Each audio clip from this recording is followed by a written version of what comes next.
សូមចម្រើនពរញាតិញោមជាពុទ្ធបរិស័ទទាំងអស់គ្នាថ្ងៃនេះខ្ញុំកណាអាភិបបានមកសមុទ្រហើយក៏នឹកឃើញនៅសេចក្តីប្រៀបធៀបនឹងសមុទ្រមួយចំណុចព្រោះថាទឹកសមុទ្រហ្នឹងយើងឃើញវាច្រើនណាស់យើងមិនអាចឧបមាបានទេប៉ុន្តែទឹកសមុទ្រហ្នឹងវាមានសភាពប្រៃអញ្ចឹង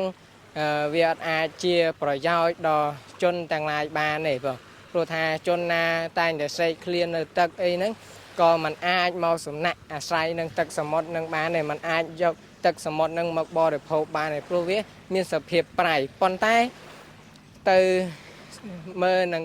ទឹកសាបវិញញាតិញោមទឹកសាបសំបីតែមួយកំបងដៃយើងអាចយកមកបរិភោគបានណាញាតិញោមអាចធ្វើជាប្រយោជន៍ដល់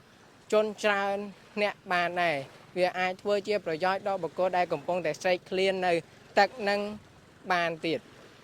បងយ៉ាងណាមិញ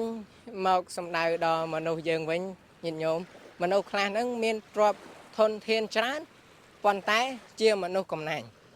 មច្ឆរិយៈហ្នឹងសេចក្តីកំណាញ់ហ្នឹងអត់ចេះចែករំលែកអត់ចេះបរិច្ចាគឲ្យអ្នកដទៃទេអញ្ចឹងបើជនទាំងឡាយហ្នឹងមកសំណាក់អាស្រ័យមកពំពាក់អីហ្នឹងក៏មិនអាចបានជាប្រយោជន៍ដែរព្រោះបុគ្គលហ្នឹងជាមនុស្សកំណាញ់ចំណែកឯបុគ្គលម្នាក់ទៀតហ្នឹងជាមនុស្សក្រទេប៉ុន្តែមានទឹកចិត្តល្អជាអ្នកមានការធ្វើនៅប្រយោជន៍ដល់បុគ្គលដទៃហ្នឹងឲ្យបាននៅប្រយោជន៍បានព្រោះថាបុគ្គលដទៃដែលជាអ្នកខ្វះខាតដែរហើយដល់ពេលមកពឹងពាក់សំណាក់អាស្រ័យគាត់ក៏ចេះជួយចែករំលែកបន្តិចបន្តួចតាមគាត់មានបានអញ្ចឹងទៅអានឹងជាប្រយោជន៍ដល់អ្នកដទៃបានយ៉ាងណាមិញមនុស្សខ្លះនៅក្នុងโลกហ្នឹងក៏អញ្ចឹងដែរបងណា